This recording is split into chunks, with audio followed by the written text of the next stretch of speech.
Hey everyone, Kathy the Vegan Prepper here, and I'm bringing you on a tour of my July Phoenix garden. I know that there are a lot of people out there who are experiencing some kind of exceptional heat in their area, and they're struggling with growing food and keeping those gardens going. So hopefully some of the tips and some of the things that I employ here to grow kind of in our extreme heat, which is normal for us, will help somewhere else. I know not all of it will be applicable to everybody, but hey, maybe some of it will be helpful to you, and hopefully that is the case. So without further ado, let's go ahead and get right into it. Vegan prepper. Vegan prepper. All right, here is bed number one. You may hear sounds of cars or planes or little girls having a water day outside. But here we go. I'm growing eggplant in here. And so far, probably pretty soon I'll be planting Jamaican sorrel, probably 4 plants along here. That is one of the only things that you can really seed in July. So we're doing pretty well. We've got like 3 eggplants going so far. They tend to start going once it starts getting really hot. So yeah, here they go. There's one right there, and here's another one right here. I'm growing a Japanese long variety, and so I can't wait to pick these and eat them up. They're not ready yet. The way that you tell eggplant is ready is the skin gets really shiny, like almost a mirror finish.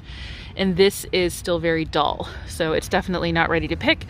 And so that's helpful to know signs of readiness versus always watching for size, because that is one thing that I have learned about growing at home. Stuff will very often, it's like it'll be ready, but I won't pick it because I'm waiting for it to get bigger. And a lot of times stuff just doesn't get bigger. Sometimes it's just ready when it's smaller.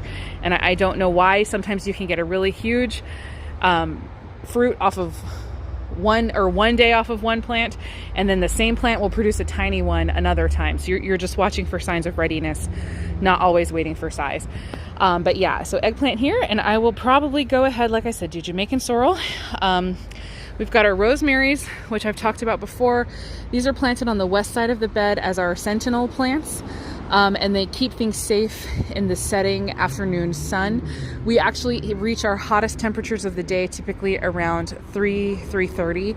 So these are to protect when the sun is slightly over and it starts giving some relief to these beds, but it also aids in water retention. If you can imagine that afternoon sun beating on the sides of these beds ends up making it too hot, water evaporates. So these help us also to keep consistent water throughout the beds. And so yeah, that's bed number one. Oh yeah, and I do still have some dinosaur kale. I have dinosaur kale throughout the yard. It's supposed to be a biennial, meaning it has a 2-year growth cycle versus an annual, which has a 1-year or like a seasonal growth cycle, or a perennial, which is something that will last for years and years. So these are in their first year, and I haven't ever had them make it through summer as whole plants. Last year, I cut them off at the root well before this stage, and I had another dinosaur kale that ended up producing huge amounts of dinosaur kale for me. Coming into the fall, it's just started growing back from the root. So this time I decided to leave them. One of my favorite things about dinosaur kale in particular, especially for kind of a smaller space, is that it has a vertical growing habit. So other kales will also grow a bit vertically, but the dinosaur kale, if you can see, it's also called tree kale. It literally forms like a giant stalk, like a tree that comes up, and it can get 2-3 feet high. And so you just harvest up the shaft, and then eventually you end up with something that all it has is a stem here, and it's very much out of the way if you want to plant other things around it, much like I'm doing here. So like the kale is right there, and then the eggplant is, very close to it. If that were, a red Russian kale, or, one of the ones that really spreads out, or even like a collard green, I wouldn't be able to plant something that close to it. So this is a great space saver for gardens where you don't have a lot of space, or you want to purposefully plant a lot in one space, even if you do have space, you know, maximize your yields. So anyway, all right, bed number 2, same thing, more kale. I am actually getting ready to come through and harvest quite a lot of it just to get it washed up and ready to eat, you know, go inside our fridge. I'm really hoping to not have to start buying a lot of greens, but I do tend to have to start buying greens in summer, but I don't really have to in fall and winter, or spring. But yeah, I'm hoping that we can maintain these crops, but at the same time I'm debating. So this is the uniqueness of where I garden, because these leaves, this is the reason a lot of it is unharvested right now, is they provide the shade, and shade is so important. Right now we're having a lovely overcast, cloudy day. It's, you know, it's monsoon season. We do occasionally get kind of cloudy days during this time of year. It's so humid, I'm dripping. So people say, oh, it's a dry heat. No, it's not during monsoon season. It's not. But the shade really does help keep the plant cool overall. And I'm wondering, like, I'm just debating, because it's like, if it dies, then I don't get a harvest. But if I harvest it, it might die, you know, because it might lose its coolness and then not be able to protect itself from the sun. So I'm still debating about that, but I do really want to get out here and get some of these greens. So maybe I'll harvest a few, but leave others. I don't know. It's just, it's like something you kind of have to really think through, like every little decision you make. But it's like you prioritize shade, shade, shade, shade, shade, and mulching. So mulching is really honestly a form of shade, but on the ground. So anyway, all right, yeah, let's keep going. Bed number 2. And also I have some indeterminate tomato plants. And then this year, so last year I did the string method, and I went up a string like Charles Dowding does. This year I'm letting them sprawl on purpose, again, for the shade, trying to keep them alive longer. So there's actually only 2 plants here, but they're going everywhere, and I've been getting pretty good yields. It's definitely slowing down now that it's getting hot. Tomatoes are no longer ripening, so I'm getting ready to probably pick off most of the green ones and do some sort of green tomato application. If these make it through summer, we can trim them back and they'll give us another harvest in the fall. But these are indeterminate tomatoes, and so that's not something that you do with the determinate varieties. And so yeah, I guess just look up difference between indeterminate and determinate tomatoes if you're curious about that. Just because I don't want to take up too much video time explaining every little thing. This is already going to be pretty long. But yeah, this is a variety of a yellow kind of pear-shaped grape tomato, and they're doing very well. I have probably 100 tomatoes on these plants right now. They're just not all really ready for picking quite yet, but I pick them pretty much as soon as they show this first sign of color. So far the birds seem very uninterested in the yellow ones, which is really nice. So I may keep growing them. Of course, birds are smart, they'll figure it out. But yeah, anyway, probably into this bed I might plant a few more Jamaican sorrel plants. The only other thing you really can plant in July is sunflowers. And I think portulaca is a kind of flower that does really well in the heat here. It's the same family as purslane, which you will see around the yard. But I'll get into that when I get over there. So for now, we'll move on to bed number 3. I have some gorgeous big bell pepper plants. I just harvested my first peppers off of these, and I'm super excited about that. We have multiple little peppers forming everywhere. I have literally never had any success whatsoever growing bell peppers, but this year I am. I'm so excited. Look how many are on here. Oh, so cool. So these are not things to seed in, of course, but obviously the plant itself is doing very well. So I have mentioned in past videos that I believe sage is a companion plant for a pepper plant. And so when the jalapenos I planted, hold on. Okay, yeah, sorry. Planes are so loud, and sometimes they do fly like literally directly over my yard, and it can be really difficult to keep the video going when that's happening. But anyway, I have never had success growing jalapeno plants, but last year when I planted these, gosh, so these are turning into perennial pepper plants. I happened to plant a sage, and these took off. And so observing that, I thought, well, gosh, is there a chance? And so I planted sage with my peppers, and sure enough, they're taking off. And I have said before, I've literally never had success with peppers. So it seems to have played out another time in the yard. So we will see. But yeah, we're getting peppers. I'm so excited about that. There was a third plant that did end up dying. It accidentally got pulled up with a weed is what happened to that one. I tried to replant it and it just didn't come back. But yeah, we've got my peppers, and I've got a little friend on there right now doing her work. But yeah, so we got the sage, and then also into this bed, obviously I planted some corn. So this is my second, or is it my third attempt at growing corn? I don't know. But this is the first time I'm putting it in the actual bed with a drip system to keep the watering consistent. And so hopefully we will get some beautiful glass gem corn at the end of the season. I really hope so. I would like to figure out how to grow my own corn for my own cornmeal. I know that it takes up a lot of space and doesn't give a very good yield, but I want to learn how to grow pretty much everything we eat. This is about learning a skill, and not so much because I'm expecting, a giant harvest. Although, of course, I would love to have a giant harvest, but I'm learning how to do these plants. And so this is I've never had success with corn before.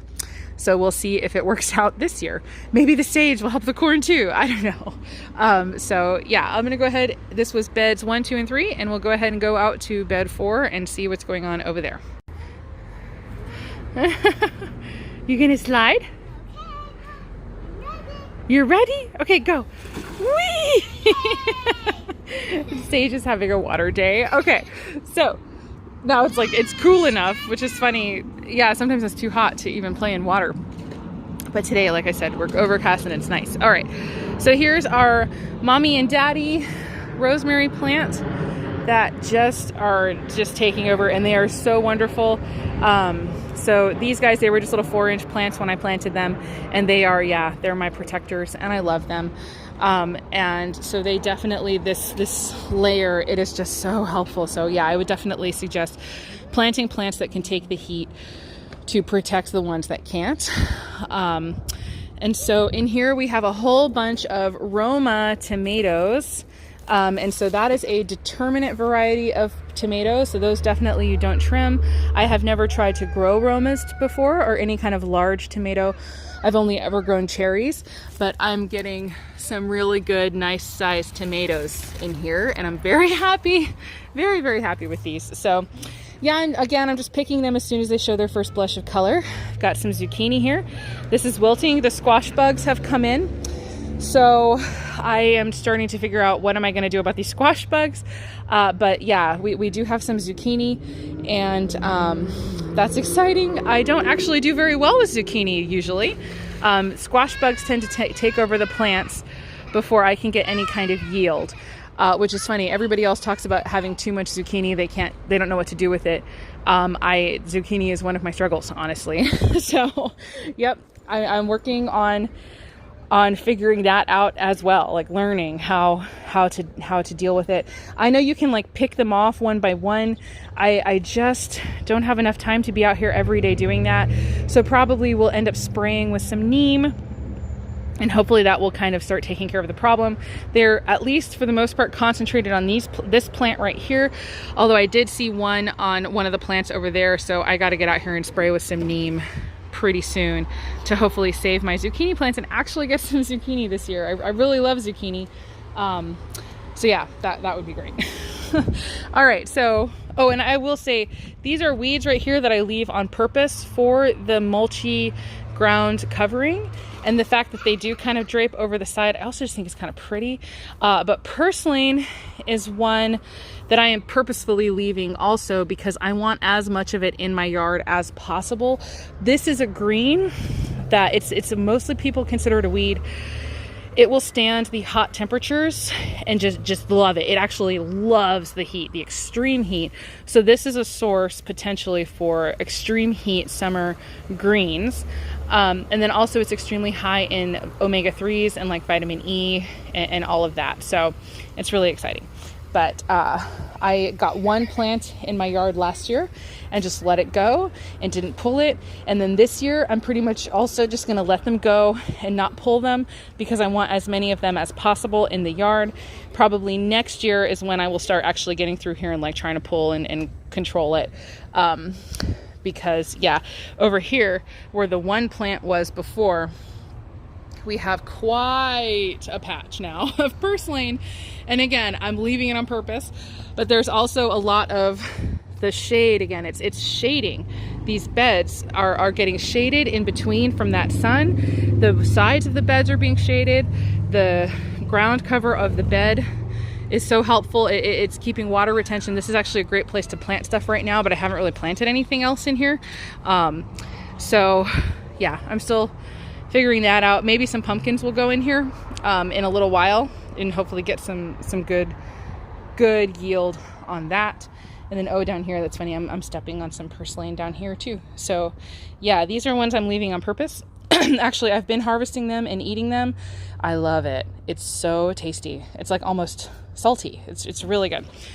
But yes, here you see too, now we're at bed number 5. We've got garlic chives. Garlic chives are another one of those things that just seems to take the heat. These plants are about 4 or 5 years old. They're pretty old. It was one single 4-inch plant, which at one point I split and I planted in the channels along these beds. So I've got channels, and so those collect the extra water that come off the bed, and then it makes sure that nothing goes to waste. And then the garlic chives again are helping to shade and performing extra tasks, but also, you know, being super yummy. But I definitely should go ahead and split them up again and plant them kind of everywhere. They just do so well. Green onions too are another one that go great during summer. You just chop off the top, leave the root, and just stick it right into the ground. And you'll have yourself amazing green onions. In fact, these are old green onions. These are, gosh, probably at least a year or two old, and they get huge. And you can't really get the whites anymore. They get kind of woody, but this part right here is still really good. You just chop it and use it like green onions. So I honestly can't remember the last time I bought green onions. I just keep using what comes up in the yard, but those I just planted from green onions from the store. I do have a bolted lettuce here. I'm just letting it go, and then hopefully we end up with a nice amount of lettuce just volunteering itself over the fall and winter. One thing I have noticed is that for whatever reason, probably just design, right? It seems like my volunteer plants end up always being stronger and better than the ones I plant on purpose. So I do purposefully let seed go into the yard, and when stuff comes up, I'm just grateful for wherever it comes up, and that's where it stays. Occasionally I'll move it, but for the most part, it just does so well. Case in point, this sunflower was a volunteer. So I had planted sunflowers. Sunflowers, like I said, is another thing that you can plant even here in Phoenix in July. You can seed it in, and there's the old stalks, actually. You can kind of still see in the ground right there.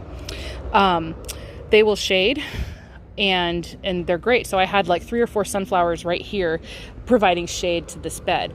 This year, a little volunteer, well, little, quote unquote, it was little, now it's huge. The volunteer sunflower came up. This is a mammoth variety. It is the largest sunflower I have ever had in my yard, ever.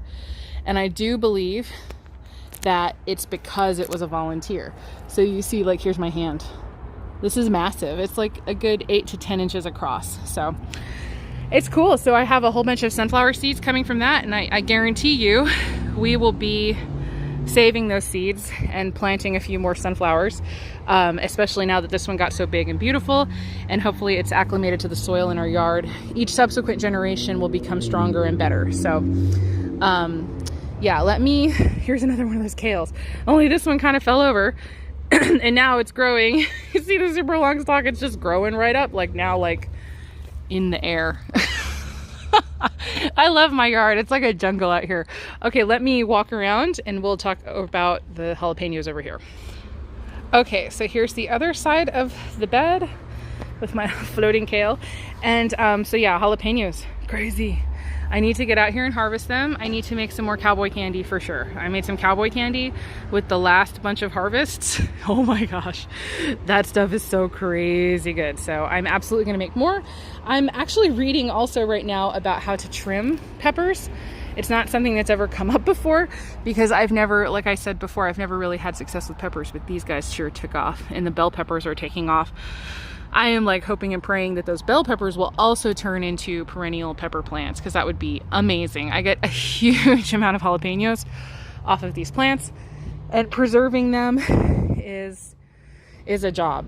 So far we've done dehydration, cowboy candy, and fermented jalapenos and pickled jalapenos. If anybody has any other ideas, shoot me some ideas. But yeah, I offer people jalapenos and they just don't really want them. This is not a very desirable abundance crop. Do you know what I mean? Like, people don't really care, like they don't use it as much. But man, I eat jalapenos every single day from my own garden and I love it. But yeah, there's the sage, I believe, that made all this possible. So that sage is also still growing strong. That tends to be a perennial out here as well. Sage and rosemary, as long as you can get the sage in a spot where it will stay shaded, like in the hottest parts of the summer, it will grow all year long. So that's a very fortunate thing for us as well. And I do really love sage. So yeah, I'll plant a whole bunch of it and get a whole bunch of sage. That's another one I haven't bought from the store in a very long time. I can't remember the last time I purchased sage or rosemary. So those are things that I get 100% from my yard now. And I want to increase that, of course, more and more and more. It's like percentage wise, trying to decrease dependency on the store, even if it's not like saving a huge amount of money. It's like every little step, right? So, 6 or 7 years ago, this was a dream and I knew nothing. I was one that I would say I had a black thumb, and here we are. It's just the difference between me so many years ago was obviously, some hard work, but primarily just information. I had to get hooked up with people locally who knew what they were doing. And then I started learning pieces here and pieces there, and I was doing my own observations and just figuring it out. So anyway, I just want to encourage anybody who's like, oh, I can't do that. You probably can if you just got some information. So anyway, all right, here is bed number 6. Obviously some more corn, but we've got basil in here. I'm pretty sure that basil I did plant. This one is a volunteer from all the basil I had here last year. This has started to bolt, which is not a surprise. So I'm going to go ahead and actually trim that back and go ahead and dehydrate it. For my taste, I can't tell the difference between dehydrated basil that was like still really fresh and new and basil that had bolted. Now, if I made a pesto out of it, I'd be able to tell the difference pretty well. But even that, if you mix it like half and half with spinach, like don't do the full amount of basil, it ends up still tasting really good. So bolted basil has a sharpness, which actually almost increases the strength of the flavor. So if you just use a little less than normal, it still works really well in a lot of dishes. So there's a tip for basil, especially bolted basil, because I definitely know about bolted basil because that seems to be all I get. So, but yeah, here's another one. You can see it's bolting and beautiful, and the bees love those flowers. And in here we have a thyme plant, which is a little the worse for wear. I don't know if it's gonna make it through summer, but I hope it does, because thyme, basil too, I haven't bought it in a long time. I hope that eventually thyme is going to be added to that list. I would love to not have to purchase my thyme anymore from, another source and just grow it all myself. So let's move on now, I guess, to bed number 7. All right, so here we go, beds 7 and 8. We are in a different microclimate now in the yard. You can tell these guys get a lot more shade from the house. And again, sorry, I'm just trying to block identifying stuff over the fence. So you can see now that the sun is out that those guys are in like full sun, and then these are getting quite a lot of shade. So this is my area where I'm experimenting right now, figuring out what can I get away with over here that I can't get away with over in the rest of the yard. And so you can see even before squash bugs set in, like this is not looking too bad. It's just barely wilted at this point. But the difference between like the color and the vibrancy of these zucchini versus that one is just so obvious, I think, because these guys are in better growing conditions for the extreme heat that we experience. So they do get some sun, but not nearly as much as the rest of the yard, and stuff just tends to do better here. So I am working on hopefully establishing perennial herb patches over here, but also trying to grow some zucchini kind of past its season at this point. And hopefully I will get a slightly longer growing season on some of these guys. It's hard because it's like with certain things, so we can grow all year, but it's like the hot growing season that is not too hot is not very, it doesn't last very long anymore. It's like we go from too cool for certain crops to too hot for them, just like way too fast, where the plants can't, they don't have enough time to complete their growing season. So that's partly what I'm trying to do over here. Like I've said, zucchini is not one of my strengths. And so I'm attempting to put it in a different spot and see if it does better. So this is just like, it's a giant experiment. Like every plant is, like some things I kind of know already, but other ones it's an experiment to see what happens. So I'm growing zucchini here for now. We've got my mint, and everybody says, don't plant mint in a bed because it'll just take over. And I'm like waiting for it to take over. Like, hello, mint, why have you not taken over yet? Probably because it's so hot here. But my hope is actually to get a whole bed of mint going. I would love to have a perennial giant patch of mint. And so I've also got some more chives coming up here from seed. And so these guys will probably get planted elsewhere in the yard, but I do still intend to split my garlic chives and just put them everywhere. Like I said, they're just one that grows really well in summer and they're yummy. So yeah, why not? I do. So like I have zucchini. It's magic to me anyway. It's funny, like this one's magic to me because it looks like it might actually fully form. So I'm super excited about it. But yeah, I've got some smaller ones coming up that are probably not going to make it. I'll probably cut those back pretty soon. But yeah, then let's go ahead and get over to bed number 8. Okay, so here's bed number 8. Obviously, the land of the beautiful dinosaur kale. Some of these are fun because I'm planting from my own saved seed. So some of them are kind of fun. Like this one, you see, it's probably a cross between collards and kale, or even possibly the red Russian and the dinosaur kale. Because like regular dinosaur kale is long and thin leaves, but some of them are kind of fat. Like this one over here, I feel like it's extremely obvious that this is a cross between collards and dinosaur kale because of how flat and wide the leaves are. So it's kind of fun when you open pollinate stuff. You can get some other little varieties here and there. Also, if you notice, this one is a lot shorter than those, probably because it's more of a hybrid on the collard end of things. But yeah, bed number 8, here's another bed. I'm hoping to establish a bit of a perennial herb patch, but also try to push growing a few things a little later in the season than I normally get. So I've got Greek oregano, which is, I think, more of an annual, but I'm still hoping that seeds will spread and I'll get oregano, and that can be another thing that I don't have to buy from the store anymore. So we've got my lemon balm, which is, again, just kind of looking the worse for wear. It's getting kind of too hot for it, but I'm hoping that it will pull through and at least the base plant will survive, and then in fall and winter I'll start getting more of a harvest again. But the catnip is surprising me. I was not thinking of catnip as a heat-loving plant, but it does definitely seem to be really loving it here. So that's really encouraging. So I'm excited to potentially have a nice patch of catnip. And we do have some cats that come through the yard, but it's not too huge of a problem at this point. For the most part, the wood chips do seem to help a lot with cats because they don't like it. They want kind of more exposed dirt. But then, yeah, I've got my last dinosaur kale and my giant purslane patch here, which, again, I'm leaving that on purpose to hopefully get a whole bunch more of it spread throughout the yard. And actually, I periodically will break off pieces and like toss them other places in the yard to hopefully get a lot more of that going.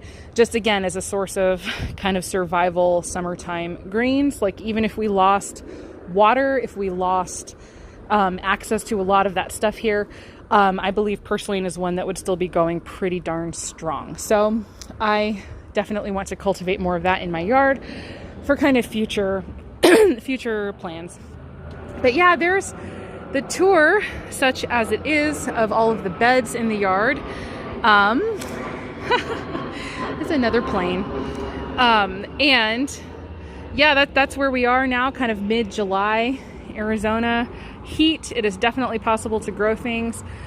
getting a bit of an early start on a lot of stuff, but then also putting in place a lot of these plans like the mulching and the shading and stuff that helps a lot. So this is going to be like my 6th or 7th year growing here, and last summer was my best summer so far, even though it was the hottest one on record and everybody else was complaining about everything dying, and I was pulling stuff in, and it was a beautiful summer for me.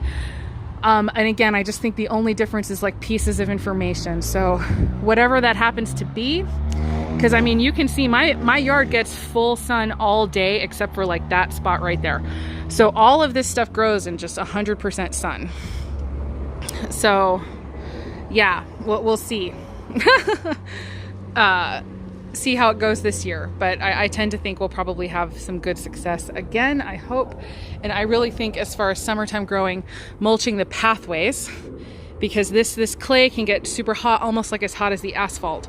Mulching those pathways helps cut down on that ambient heat again, and just sort of planting thick, letting it be wild. It's not going to be a pretty yard that's going to win any awards for its attractiveness, but the wildness and the overgrown, like that's what you need in an area like this. So anyway, that's it. So hopefully this was helpful in any way. If you have any questions or comments, let me know down below. And as always, I hope the rest of your day is good and your life stays wonderful. Thank you so much for joining me. Bye.